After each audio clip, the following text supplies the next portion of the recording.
아멘. 기도하겠습니다. 하나님 아버지, 어려운 가운데서 예배할 수 있도록 인도하신 은혜를 감사합니다.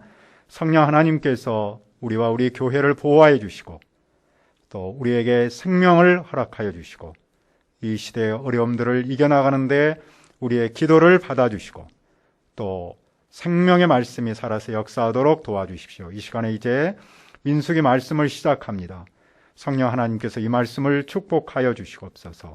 또 예배 가운데 함께 하시고 또 여러 지역에서 함께 예배하는 귀한 종들의 심령 속에 역사해 주옵소서.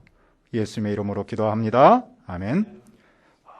본래 우리는 희망찬 봄과 함께 민수기 말씀을 공부하려고 했어요. 그런데 뜻밖의 이 코로나 때문에 무거운 마음으로 시작합니다. 그러나 하나님께서 민수기 말씀을 우리 가운데 역동적으로 허락하셔서 특별히 마음의 무거움과 아주 불안감을 이기고 생명의 사역을 이루어 주시기를 소망합니다. 민수기라는 말의 민수기는 인구조사라는 뜻입니다. 그렇다고 해서 민수기가 인구조사만을 말하는 것은 아니고 히브리 성경 표제에 의하면 광야에서 그리고 그분이 말씀하셨다라고 되어 있습니다. 광야는 이스라엘 백성이 가나안 땅에 들어가기까지에 있었던 그곳을 말하는 것이죠. 하나님께서 광야에서 말씀하신 것은 이미 창세기부터 시작했고 또 출애굽기를 거쳐서 레위기에 계속해서 하셨던 그 말씀을 계속하고 있다는 뜻입니다. 민수기는 시내산을 떠나서 약속의 땅까지 가는 이스라엘에 무슨 일이 있었는지를 전하고 있고 그 기간은 출애굽 2년부터 38년 9개월간을 말합니다. 그때의 이스라엘과 하나님의 관계를 신랑 신부의 결혼에 비유합니다. 결혼 생활은 결혼식 이후부터 시작된다라는 말이 있어요. 무슨 말인고 하니 결혼식은 하나의 그때 일어나는 이벤트에 불과하지요. 진정한 결혼 생활은 결혼식 이후부터 시작되기 때문이죠. 신랑 신부는 낭만적인 결혼식을 하고 나서 서로에게 맹세했던 것에 기초하여 관계성을 맺어갑니다. 그리고 서약하면서 결혼식을 올리고 나서 그때부터 그 서약의 뜻을 깨닫고 살아가죠. 이처럼 하나님과 이스라엘은 시내산에서 십계명으로 서약을 하면서 결혼식을 올렸습니다. 그리고 그 신랑 신부는 광야라는 실제 삶 속에서 신뢰를 시작합니다. 신랑이신 하나님은 광야에서 아내인 이스라엘과 함께 하시면서 만나로 먹여주시고 여러 가지 위험으로부터 보호하시며 사랑을 베푸셨습니다. 그러나 신부는 오히려 음식에 대해 불평했고 신랑을 원망했습니다. 심지어 신부는 신랑을 배신하고 떠나려고까지 했습니다. 그때 신랑 편에서는 참으로 난처한 일이 아닐 수 없었죠. 현대 교회는 실패보다는 성공에 대해서만 드러내는 경향이 있다는군요. 산란기의 연어가 물을 거슬러 올라가는 것처럼 이런 삶을 사람들의 삶안을 드러내려고 한다는 것이겠죠. 그러나 민수기는 이스라엘의 많은 실패를 보여주고 있습니다. 그러면서 그런 실패를 통해서 마침내 안식처인 가나안에 이르는 것을 그대로 보여줍니다. 물론 그 중심에는 여호와 하나님이 계십니다.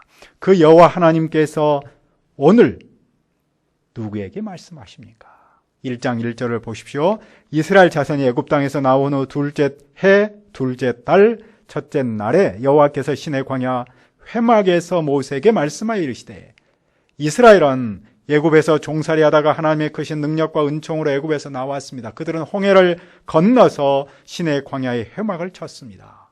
그때는 애굽에서 나온 지 2년 2월 1일입니다.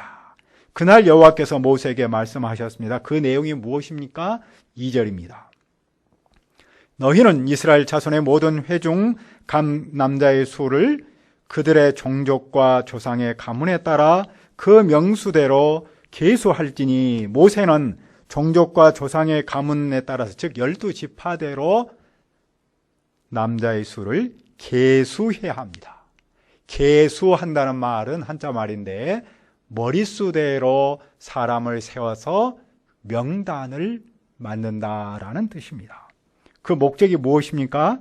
3절은 이렇게 말씀합니다. 이스라엘 종 20세 이상으로 싸움에 나갈 만한 모든 자를 너와 아론은 그 진영별로 계수하되.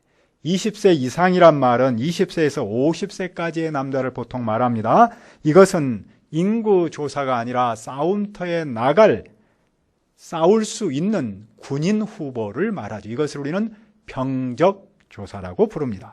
이스라엘 공동체는 12지파로 이루어졌는데 각 지파의 우두머리에 한 사람씩을 지도자로 세워서 모세와 아론을 돕도록 했습니다. 그 우두머리 이름을 5절에서 15절에서 밝히고 있습니다. 그들은 각 지파를 이끄는 어른이죠.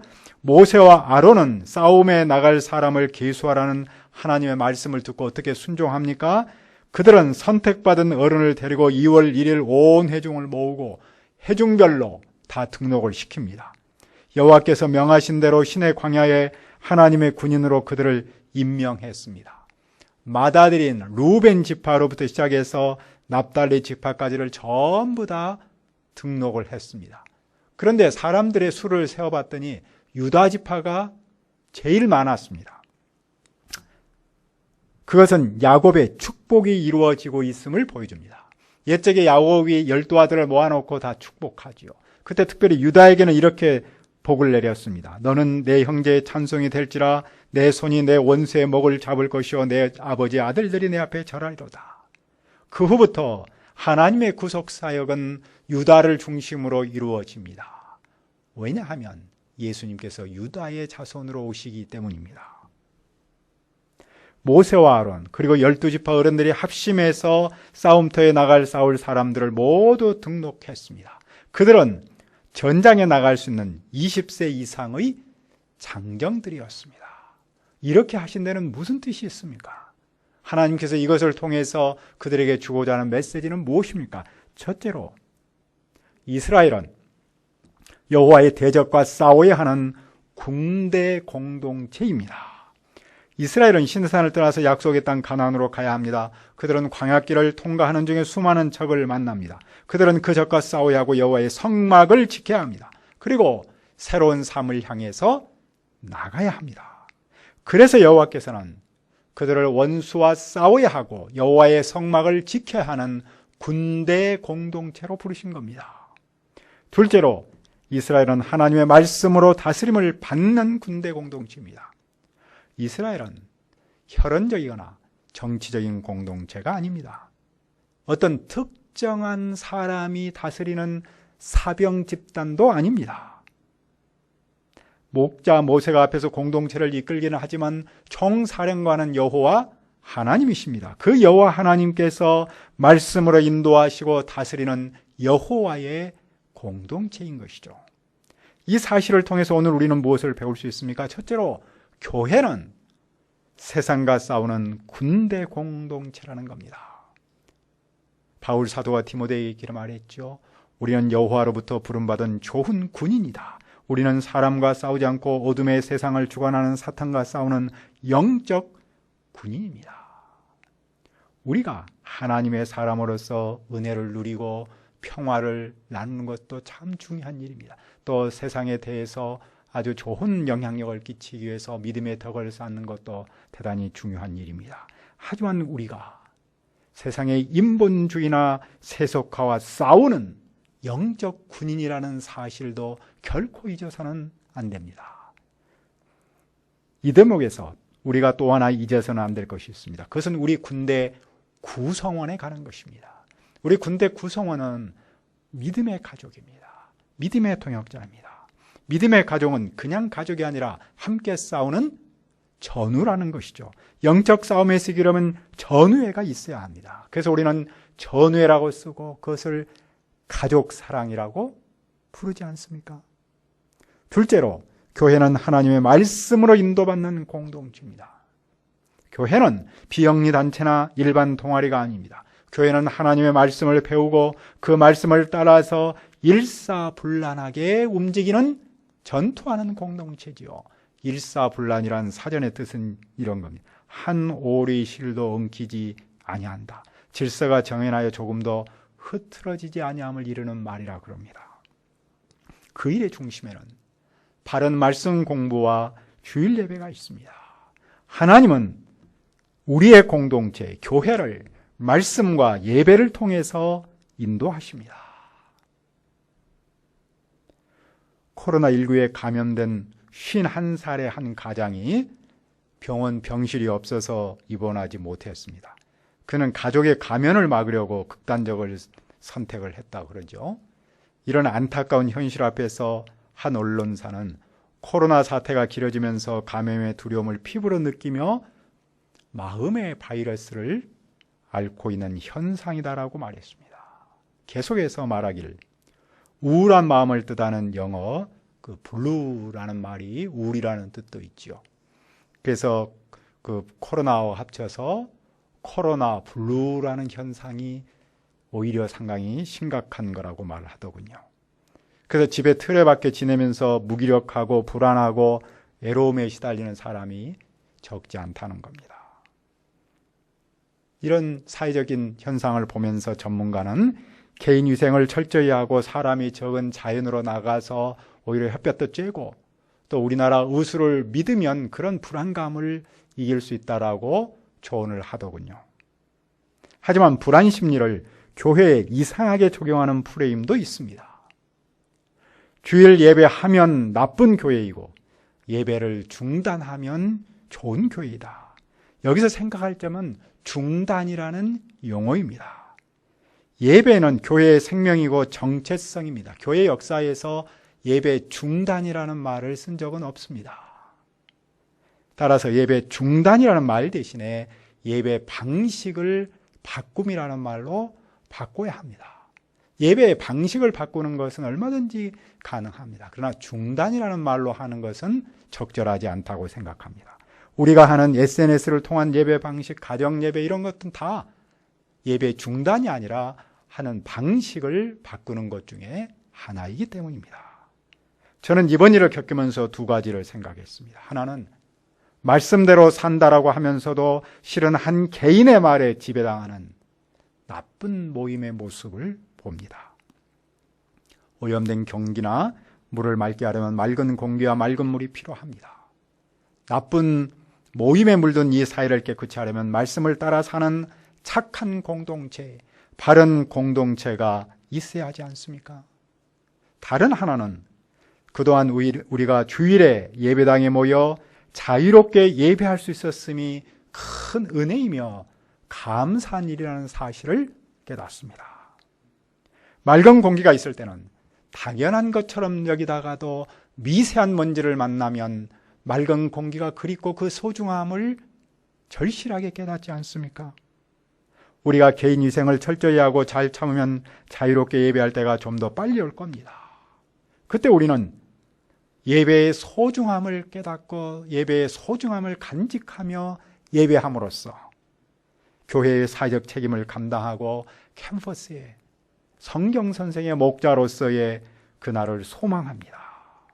교회는 하나님의 말씀을 중심으로 주일 예배를 중심으로 하는 하나님의 공동체이기 때문입니다. 그러면 군대로 계수된 전체 인원은 얼마나 됐습니까? 46절은 말씀합니다. 총계는 60만 3,550명이었더라. 우리나라 현재 국군의 수가 60만에서 좀 줄어서 57만 몇 명이라 그러네요. 그것에 비교할 때 60만이라는 것은 당시 60만은 얼마나 많은 숫자입니까? 이 숫자를 통해서 말하려고 하는 것은 무엇일까요?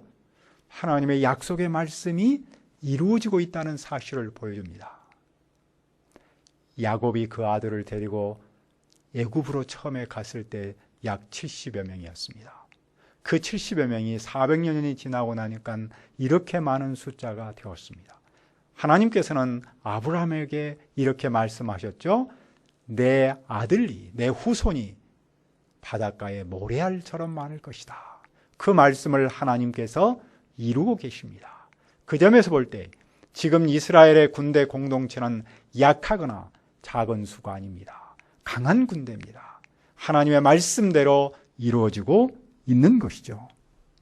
이 군대에 그런데 등록하지 않은 지파가 있습니까? 47절입니다. 그러나 레위는 그들의 조상의 지파대로 그 계수에 들지 아니하였으니 레위 사람은 군대에 등록하지 않았습니다. 왜냐하면 여호와께서 모세에게 그렇게 방향을 주셨습니다. 그들은 군대에 가는 대신에 다른 해야 할 일이 있기 때문입니다. 무슨 일을 해야 합니까? 50절입니다. 그들에게 증거의 성막과 그 모든 기구와 그 모든 부속품을 관리하게 하라. 그들에게 증거의 성막과 그 모든 기구와 그 모든 부속품을 관리하게 하라. 그들은 그 성막과 그 모든 기구를 운반하며 거기서 봉사하며 성막 주위에 진을 칠지며. 레위는 당시 증거계, 당시 성막 모든 관계된 일을 전담으로 해야 하는 사람이었습니다. 그들은 성막 기구를 다루어야 하고 뿐만 아니라 성막을 거두고 새로 치는 일을 해야 합니다. 그 당시는 광야에서 성막을 계속해서 옮겨 했기 때문입니다. 그러니까 그들은 성막과 관계된 일을 전담해서 하는 전담 사역자로 세움을 받은 것이죠. 만일에 일반 사람이 성막에 다가가면 죽습니다. 일반 사람은 대신 무엇을 합니까? 그들은 각기 부대별로 자기 진 안의 부대기를 중심으로 장막을 쳐야 합니다. 그러나 레위 사람은 증거가 있는 성막 둘레에 진을 쳐서 여호와의 진노가 이스라엘 회중에 내리지 않게 해야 합니다.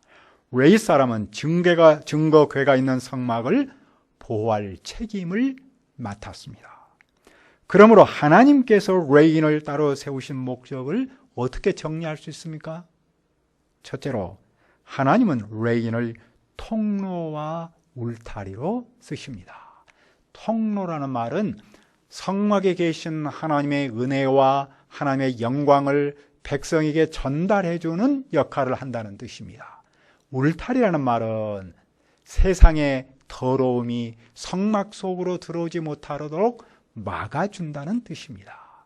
그러니까 레위는 통로이면서 역할로 쓰임을 받는 전임 사역자로 세움을 받은 것이죠. 둘째로 하나님은 레위인을 공동체의 역할 분담의 모델로 쓰십니다. 이스라엘 공동체는 가장 위로는 하나님이 계십니다. 그리고 그 밑에 모세가 있고 그 밑에 제사장이 있고 그 밑에 레위인이 있고 그 다음에 12지파의 어른이 있고 마지막 백성이 있습니다. 이런 질서와 역할을 통해서 하나님께서 그들에게 두신 뜻을 좀 더 역동적으로 감당하도록 하신 것이죠. 즉 세상과 싸우고 성막을 보호하는 일을 잘 하도록 하신 것입니다. 우리는 무엇을 배울 수 있을까요? 첫째로 하나님의 사역자를 공동체의 통로와 울타리로 쓰신다는 것을 당연히 배울 수 있겠죠. 사역자는 하나님의 영광을 드러내는 통로이면서 교회가 세상에 물들지 않도록 보호하는 울타리입니다. 사역자가 자기 직무를 지킬 때 이 통로와 울타리를 잘 실천할 수 있지 않겠습니까? 제가 이 말씀을 보면서 이상한 프레임으로 혼란을 겪는 우리의 교회 공동체에 제가 역할을 잘 감당함으로써 통로와 울타리, 이 사명을 감당해야 한다는 사실을 깨닫습니다. 여러분들의 기도가 필요합니다. 둘째로 하나님은 사역자를 역할 분담의 모델로 쓰십니다. 오늘의 교회도 조직이 있습니다. 그러나 교회의 조직은 상하 관계가 아닙니다. 하나님께서 맡기신 사역을 각자의 역할에 따라서 하는 역할 분담의 조직인 것이죠. 그래서 교회를 조직이라고 부르지 않습니다. 유기체라고 부릅니다. 그것을 영어로는 organization, 이것은 조직을 말하죠. 유기체는 organism 이렇게 표현합니다. 그래서 우리가 고린도전서에서 배웠던 것은 몸에는 여러 지체가 있지만 그 여러 지체가 한 몸을 이루는 것이다라고 말했죠. 하나님은 역할 분담을 통해서 일하십니다. 우리가 역할 분담을 잘할 때 그럴듯한 가차 누추에 물들지 않고 오히려 여호와의 영광을 드러낼 수 있습니다. 우리는 어떤 점에서 역할 분담을 잘하고 있지만 또 어떤 점에서는 부족하다는 생각을 합니다.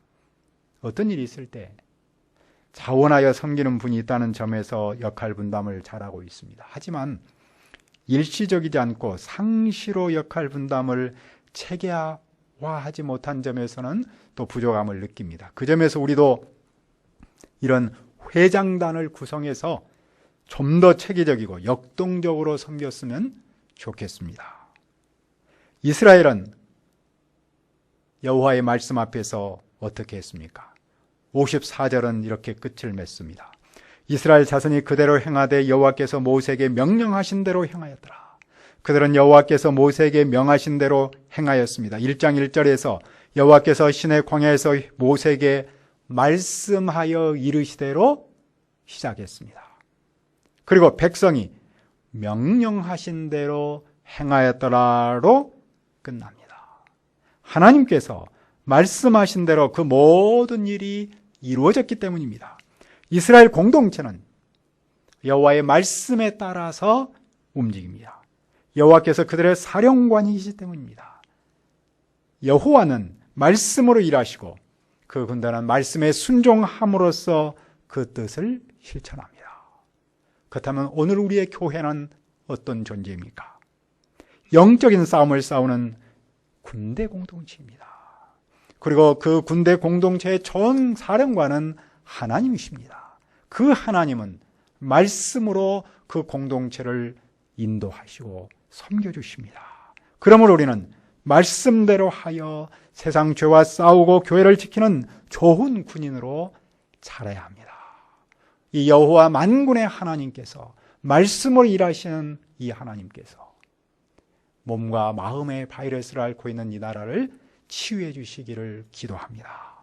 은혜로우신 아버지 하나님, 우리의 교회를 영적인 싸움을 싸우는 군대 공동체로 부르신 것을 믿고 감사합니다. 총사령관이신 하나님께서 말씀으로 인도하신 줄을 믿습니다. 그러므로 우리가 말씀대로 하여 세상 죄와 싸우고 교회를 지키는 좋은 군인으로 자라기를 원합니다. 특별히 몸과 마음의 바이러스를 앓고 있는 이 나라를 만군의 여호와 하나님께서, 전능하신 하나님께서 치유해 주시도록 간절히 기도합니다. 예수님의 이름으로 기도합니다. 아멘. 그러면 우리 다 함께 일어나서